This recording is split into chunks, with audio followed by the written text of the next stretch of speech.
proposta de Jesus para as nossas vidas hoje é ressignificar o que é vida abundante. Sabe, queridos, desde o início do ano, o primeiro culto do ano foi, tirando o culto da virada, foi no dia 5. E uma das coisas que eu percebi é que desde o primeiro culto do ano, Deus está trazendo realinhamento para as nossas vidas. Amém? Deus, Ele está nos chamando a atenção, Deus está nos trazendo, não roubando, mas nos atraindo a atenção para que haja um realinhamento. E aí, quando eu comecei a cair dentro do esboço dessa mensagem, ressignificando a vida abundante, eu consegui compreender que verdadeiramente, para o ano de 2025, Deus está realinhando as nossas vidas. Não que Ele não os tivesse o ano passado, mas a impressão que eu tenho no meu espírito é que a coisa precisa acelerar. Acelerar. Por quê, pastor? Porque, por incrível que pareça, há muitos ainda que dormem. Há muitos ainda que ainda não acordaram para tudo aquilo que está acontecendo no mundo, ao redor do mundo, na igreja brasileira e nas suas próprias vidas. Muito bem. Como eu falei para vocês, serão 3 domingos com 3 subtemas. Então nós vamos caminhar em cima de 3 verdades, uma verdade em cada domingo, sobre o que é vida abundante. Eu não sei se você chegou a ver um pequeno vídeo que o nosso pessoal da comunicação gravou no culto de quarta-feira, perguntando para alguns irmãos da igreja o que para você é vida abundante. E eu escutei coisas parecidas, mas diferentes. Eu escutei algumas coisas e eu pensei, meu Deus, ainda que aparentemente nos aponta e nos parece ter razão, como nós estamos longe do entendimento verdadeiro do que é uma vida abundante. Como nós estamos longe.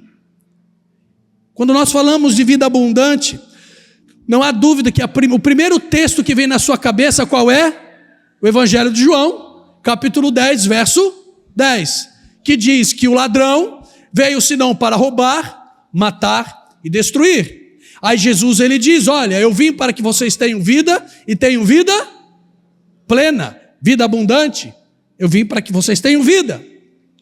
Agora, se as palavras de Jesus, nesse texto, elas estão apontando para uma vida de plenitude, se as palavras de Jesus, nesse texto, estão apontando para uma vida de abundância, por que muitos de nós, e isto é uma promessa, por que muitos de nós não vivemos esta promessa?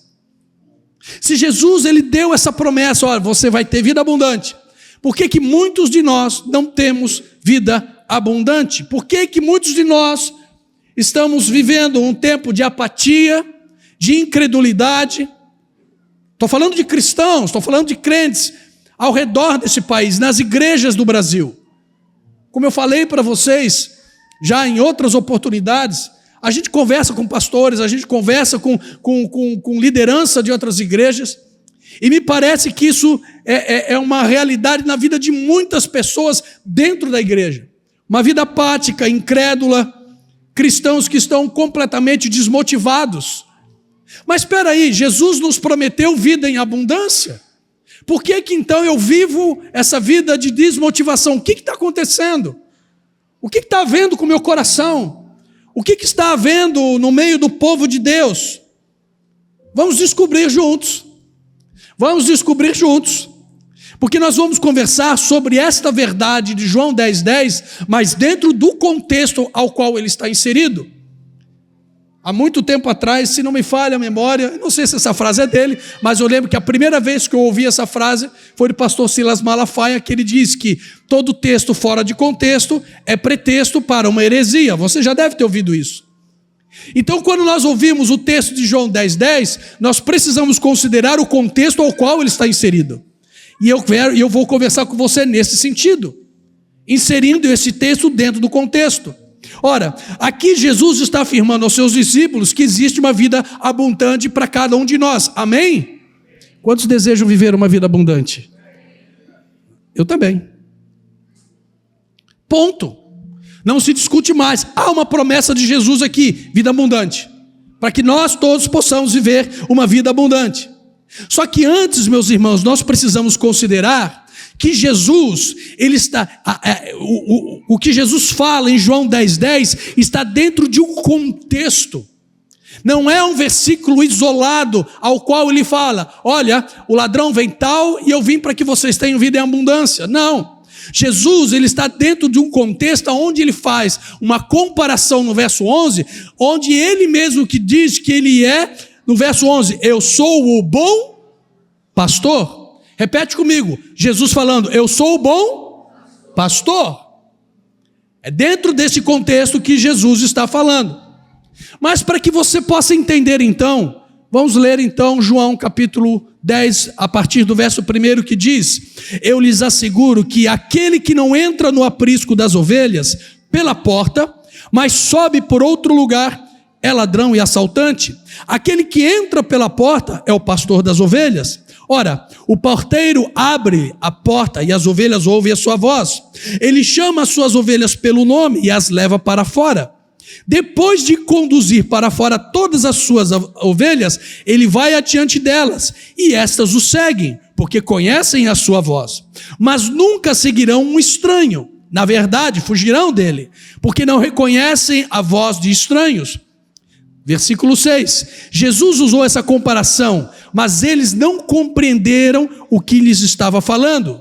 Então Jesus afirmou de novo: digo-lhes a verdade, eu sou a porta das ovelhas. Eu sou a porta das ovelhas. Todos os que vieram antes de mim eram ladrões, assaltantes, mas as ovelhas não os ouviram. Eu sou a porta. Jesus é o quê? Quem entra por mim será salvo. Entrará e sairá e encontrará pastagem. Ora, o ladrão, ele vem apenas para roubar, para matar e para destruir. Eu vim para que vocês tenham vida e a tenham em abundância, ou tenham plenamente. A palavra plenamente é correlata a abundante. Verso 11, eu sou o bom pastor dá a sua vida pelas ovelhas. Bom, você precisa então compreender, meu querido irmão, minha querida irmã, o que este texto está nos comunicando, porque isso é de extrema importância para a sua vida. Porque durante muito tempo nós fomos ensinados, aqui no texto de João 10:10, que o ladrão que Jesus se referia era o diabo. Sim ou não? Mas não é. Jesus não está falando do diabo. Jesus, ele não está dando referência, olha, o diabo veio para roubar, matar e destruir, olha, o capiroto veio para roubar, matar e destruir. Não, Jesus não está falando do diabo. Então aqui primeira coisa que eu preciso que você guarde no seu coração e leve para casa, e isso seja para a sua vida, Jesus não estava falando do diabo. Mas então de quem que ele estava falando? A palavra usada por Jesus nesse texto, no grego, é kleptos. Kleptos vem da raiz kleptis. Kleptis vem da raiz kleptos. Kleptos, numa tradução do português, é uma palavra que muitos de vocês conhecem. Kleptomania, ou seja, uma compulsão em roubar, uma compulsão em defraudar, uma compulsão em enganar. Kleptomania. Kleptos é a palavra ladrão no grego que Jesus usa aqui nesse texto. O que Jesus está falando é que esse ladrão é aquele que defrauda. Jesus, ele está se referindo aos falsos mestres que não cuidavam do povo. Jesus estava fazendo referência aos falsos mestres que enganavam o povo.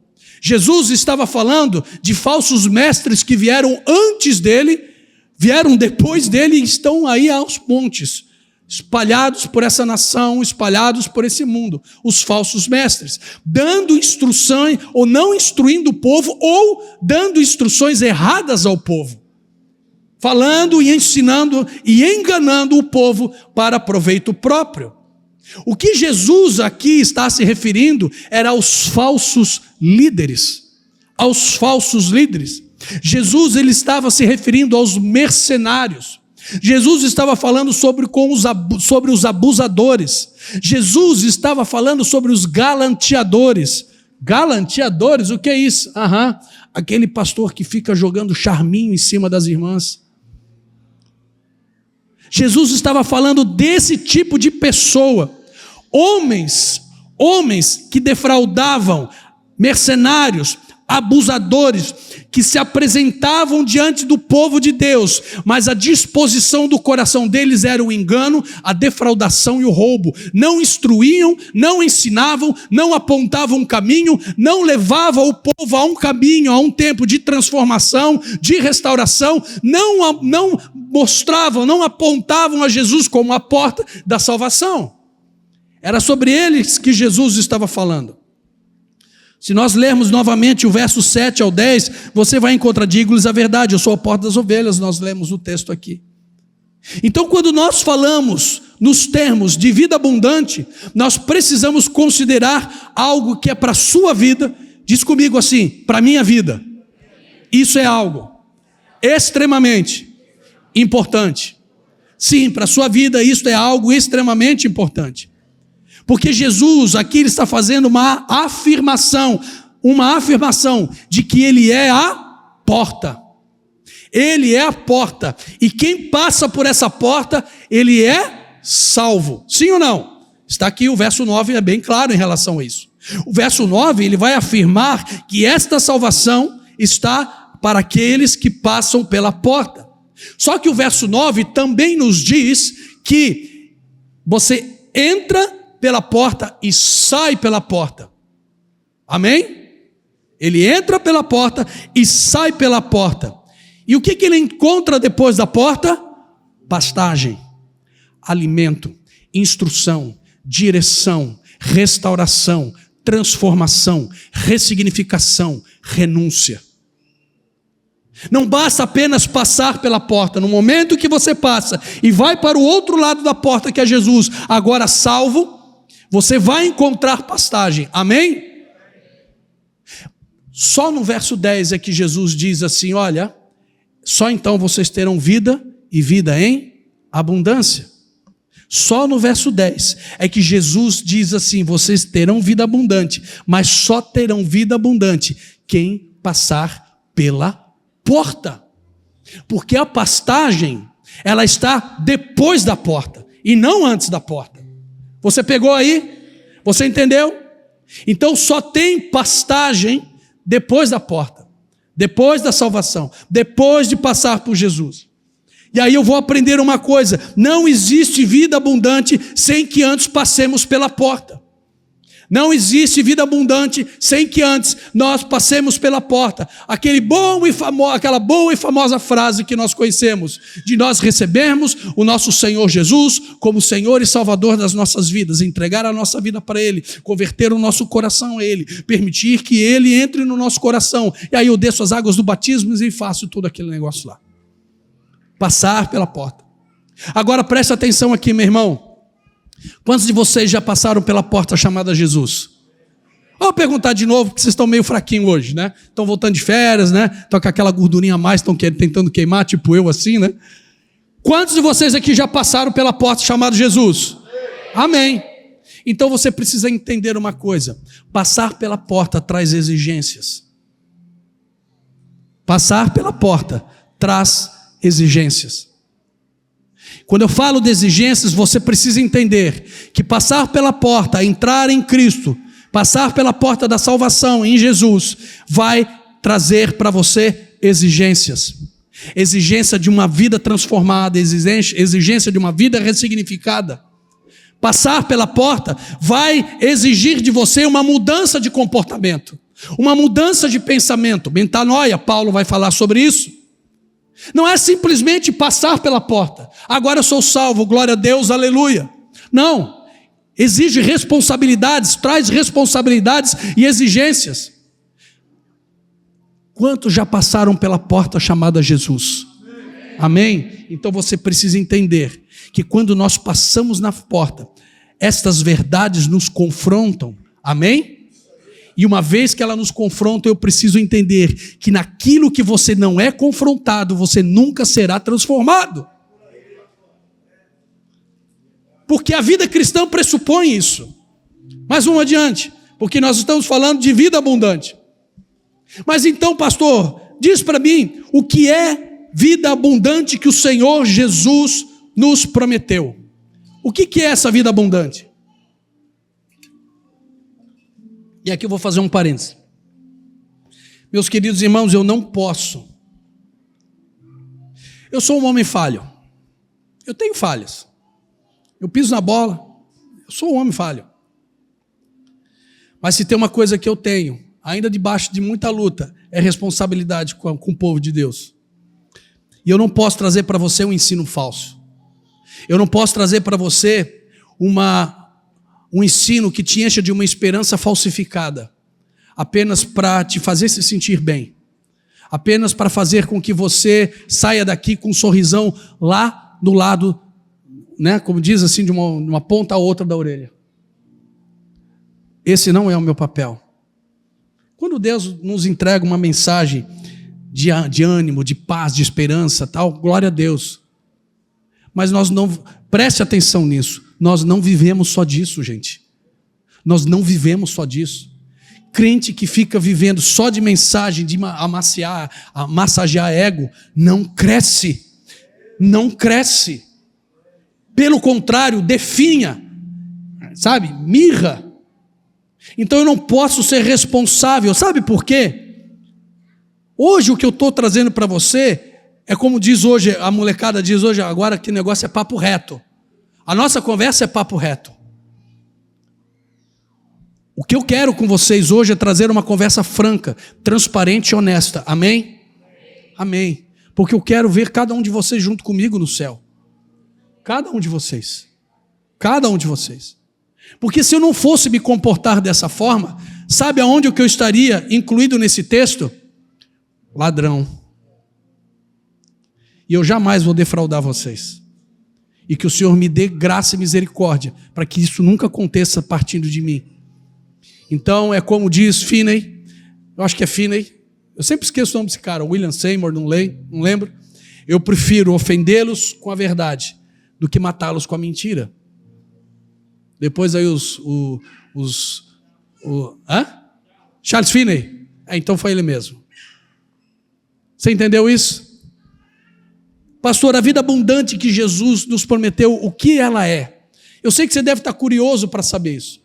O que é essa vida abundante que Jesus nos prometeu? A vida abundante que Jesus nos prometeu, primeiramente, tem a ver com a vida eterna. Quantos têm a vida eterna aqui? Então você já tem abundância de vida, meu filho. Acorda para a vida. A vida abundante que Jesus nos prometeu está na segurança das suas promessas.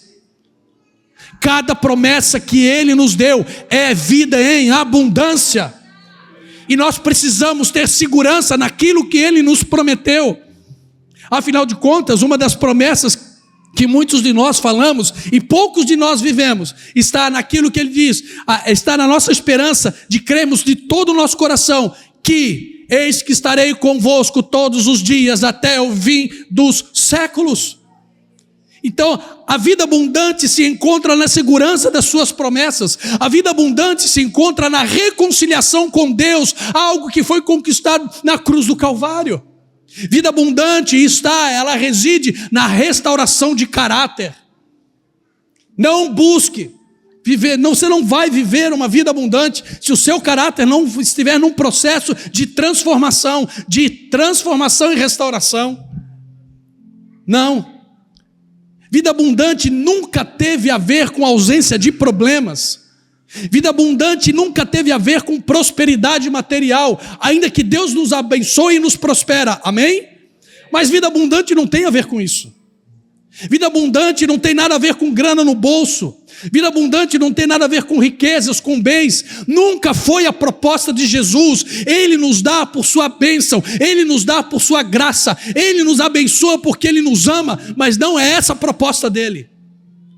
A vida abundante que Ele nos promete é aquela que está em João 10, 28. Eu lhes dou a vida eterna, e elas quem? As minhas ovelhas jamais perecerão. Então olha para o teu irmão que está ao seu lado e diz assim: você não vai perecer.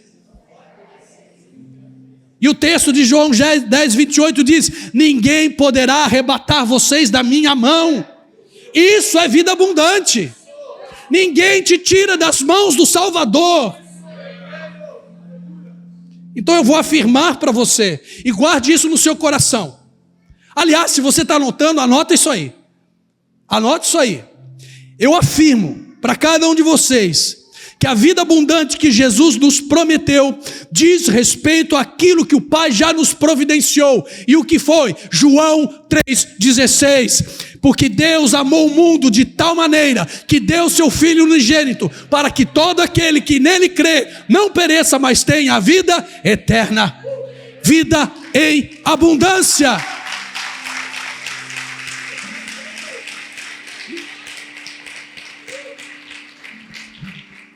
Glória a Deus.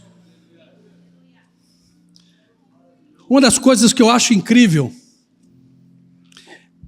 é que a abundância que Jesus nos prometeu, ela foi descrita, ela foi esmiuçada, ela foi, como é que eu posso dizer para vocês, detalhada pelo apóstolo Paulo na sua carta aos Efésios, capítulo 1, a partir do verso 3, que diz assim: bendito seja o Deus e Pai do nosso Senhor Jesus Cristo, que nos abençoou, vida abundante, com as bênçãos espirituais, não materiais ou financeiras, espirituais, nas regiões celestiais em Cristo, porque Deus nos escolheu nele antes da criação do mundo, para sermos santos, irrepreensíveis em sua presença, vida em abundância. Em amor nos predestinou para sermos adotados como filhos, vida em abundância, por meio de Jesus Cristo, conforme o bom propósito da sua vontade,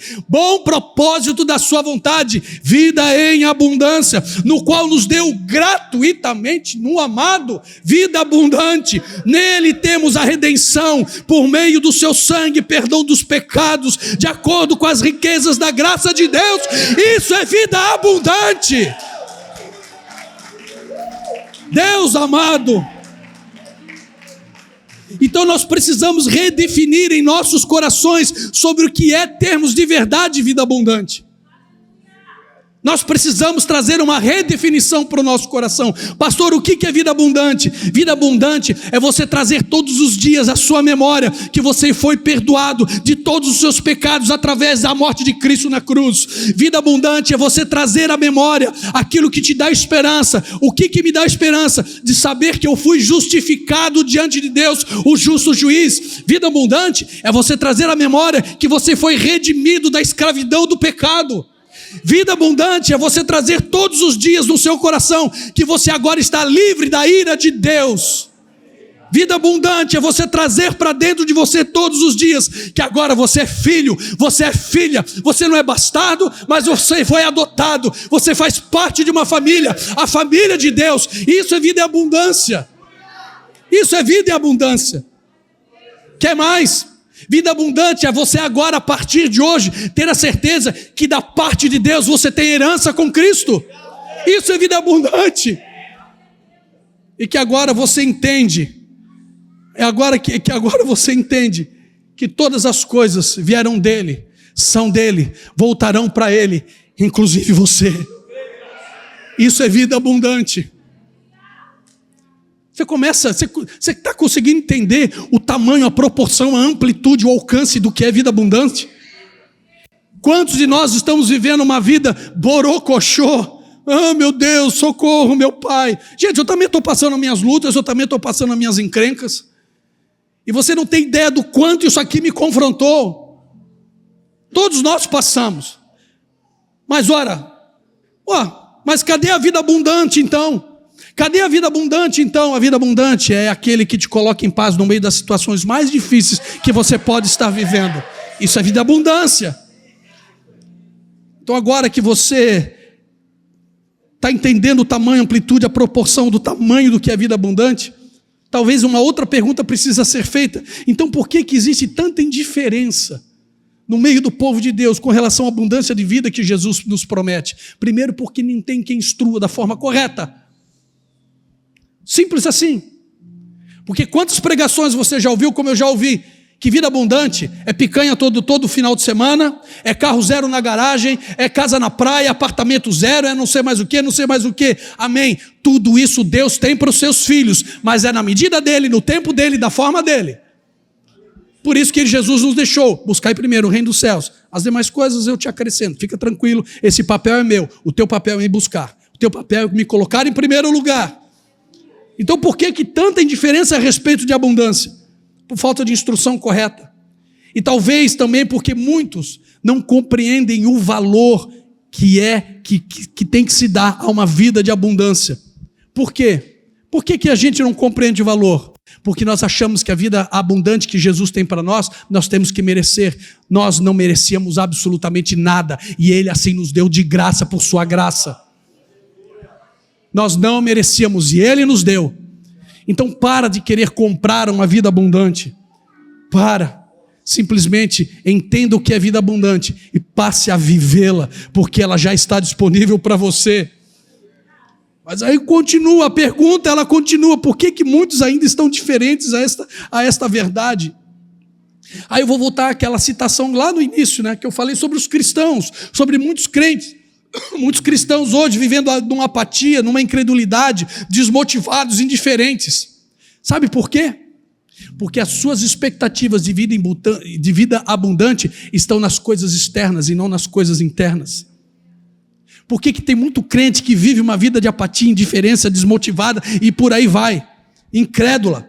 Meu Deus, o Senhor me prometeu vida abundante, eu não vivo nada disso. Claro, a expectativa do cabra está nas coisas que Deus faz lá fora. A expectativa dele está naquilo que Deus pode dar, naquilo que Deus pode promover. A expectativa dele está naquilo que ele busca, naquilo que ele quer conquistar em Deus. Não, porque eu vou para uma vida de conquista. Rapaz, vai conquistar a presença de Deus, que ganha muito mais. Que o Senhor abençoe a tua profissão, que o Senhor abençoe o seu trabalho, que o seu salário seja multiplicado, que o Senhor te dê tudo aquilo que Ele tem preparado para você. Mas entenda, nisto não reside a vida em abundância. Quer viver uma vida abundante? Tire as suas expectativas daquilo que Deus pode te dar e crie todas as expectativas nele, naquilo que Ele pode fazer em você. Em você. Eu lamento, meu irmão, lamento de todo o meu coração. Nunca foi sobre material, bens, dinheiro, fartura. Vou te dar um exemplo de vida abundante. Você chega no domingão, na minha infância, domingo era dia de... Lá em casa era assim. Domingão, lá em Sampa, domingão era Coca-Cola litro, macarrão com molho vermelho e frango assado. Hoje, a maionese de mamãe, abundância. Só que eu e minha família também já tivemos canja com pescoço de galinha. Um tempo difícil que nós passamos.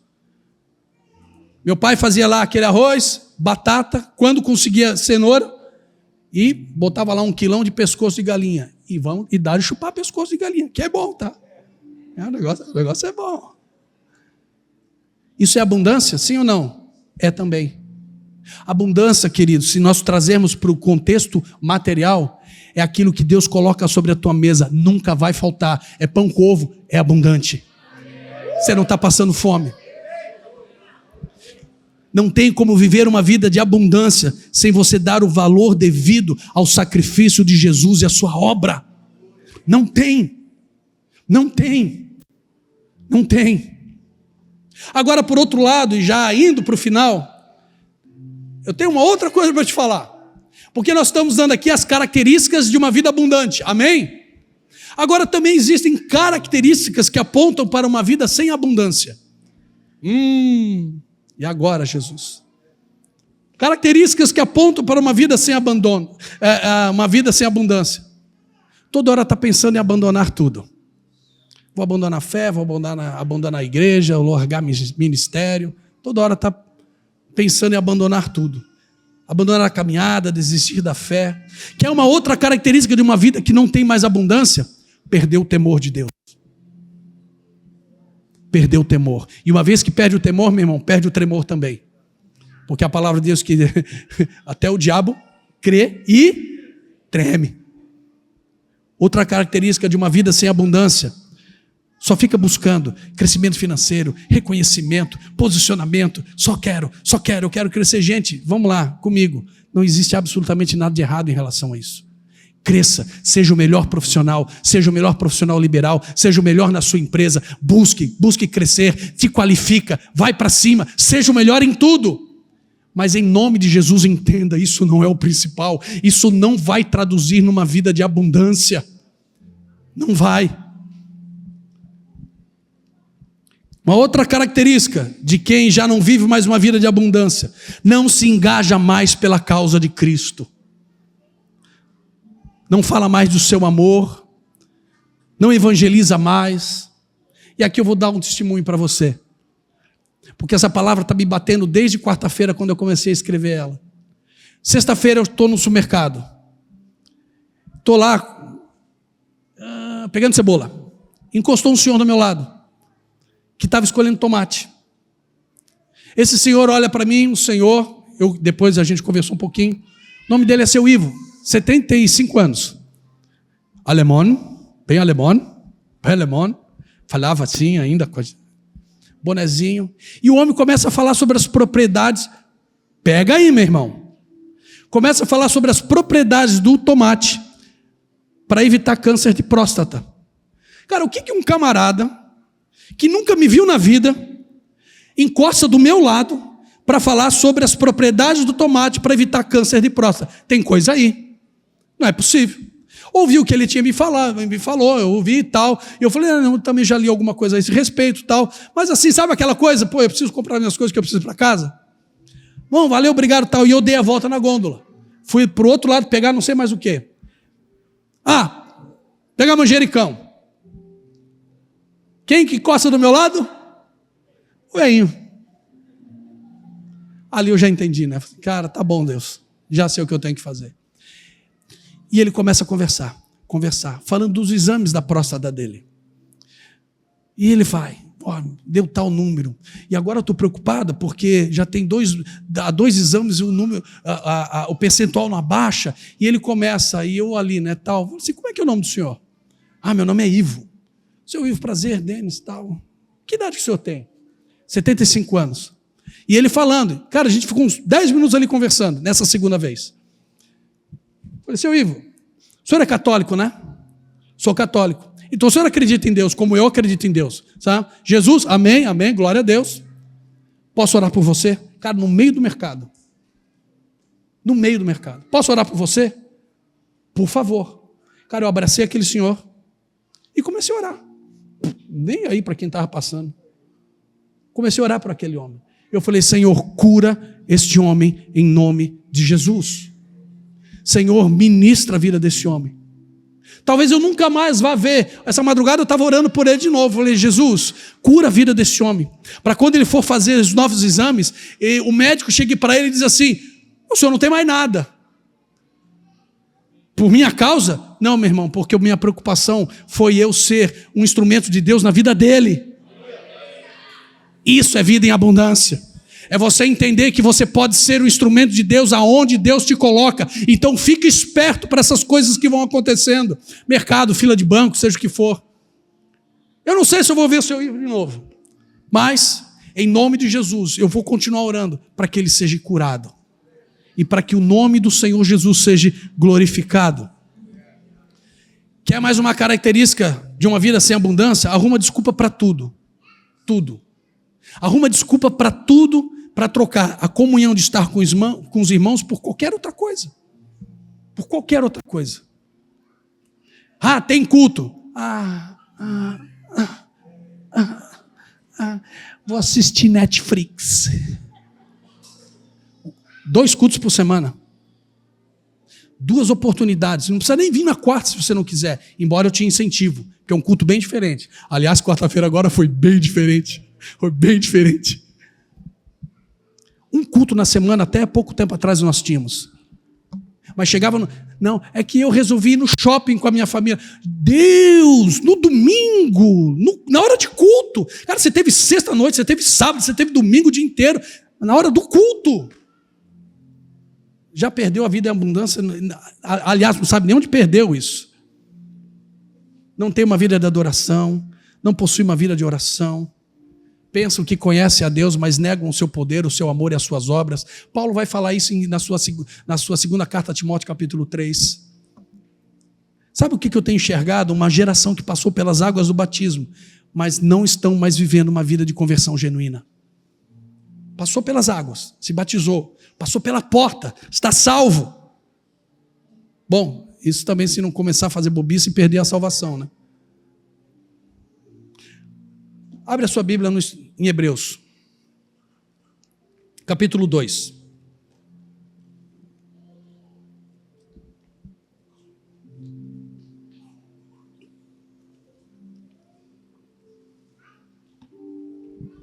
Jesus de misericórdia, Pai eterno, ó Espírito Santo de Deus. Hebreus capítulo 2, a partir do verso 1, diz assim: por isso, é preciso que vocês... Eu vou colocar isso em terceira pessoa, ok? É preciso que vocês prestem a maior atenção ao que vocês têm ouvido, para que vocês jamais se desviem. Eu vou ler de novo. Por isso, é preciso que vocês prestem a maior atenção ao que temos ouvido, para que vocês jamais se desviem. Verso 2: porque se a mensagem transmitida por anjos, eu fui pesquisar a palavra anjos, do grego é ângelos, e ela pode se referir ao anjo do Senhor, mas na grande maioria das vezes ela se refere ao que instrui, ao pastor da igreja, àquele que traz a instrução, aquele que aponta o caminho. Pegou aí? Porque se a mensagem transmitida por anjos provou a sua firmeza, e toda transgressão e desobediência recebeu a devida punição, como escaparemos se negligenciarmos tão grande salvação? Esta salvação, primeiramente anunciada pelo Senhor, foi-nos confirmada pelos que ouviram. E Deus também deu testemunho dela por meio de sinais, maravilhas, diversos milagres e dons do Espírito Santo distribuídos de acordo com a sua vontade. Gente, não tem como nós lermos um texto desse, ouvirmos tudo que nós estamos ouvindo e simplesmente fazer de conta que não é comigo. Não tem como. Não tem. Eu quero crer, isso é um pensamento meu, que é provável que muitos de vocês, ou alguns de vocês, estejam se sentindo da seguinte forma hoje: desanimado, indiferente, descaído, não tem mais motivação. Por quê? Talvez porque os valores estão trocados, talvez porque você agora precisa olhar ou pensar em tudo isso que foi dito e dizer: Senhor, eu preciso ressignificar a vida abundante na minha vida. Essa mensagem depois vai para o nosso canal do YouTube, depois você pode ir lá, ouvi-la novamente, quantas vezes você achar que for necessário. Você precisa entender uma coisa, meus queridos, falando um pouquinho de modernidade, né? Rapaz, rede social não vai saciar a tua fome. Rede social não vai saciar a fome da tua alma. Não adianta você se enfurnar, se enterrar em rede social, porque isso não vai te ajudar em absolutamente nada. Pelo contrário, vai arrebentar com a tua vida. Isso pode ter certeza que vai. A não ser que sejam coisas verdadeiramente saudáveis. Não vai. Ser reconhecido, buscar bens materiais, não vão preencher o vazio do teu coração. Não vão. Não vão. Aventuras irresponsáveis não irão trazer alegria, muito menos paz para você. Não, mas é só uma escapulidinha. Vai. Uma vida sexual irresponsável, fora da aliança do casamento, só vai aumentar o teu vazio e vai te deixar muito, muito longe de Deus. Mas pode ter certeza disso. Mas sabe qual é a parte boa de tudo isso que eu estou falando para vocês? Que nesta noite o Senhor da vida abundante deseja transformar tudo isso na sua vida. Essa noite, o Senhor que prometeu a vida abundante está aqui para ressignificar a sua história e fazer com que você viva essa abundância que Ele te prometeu.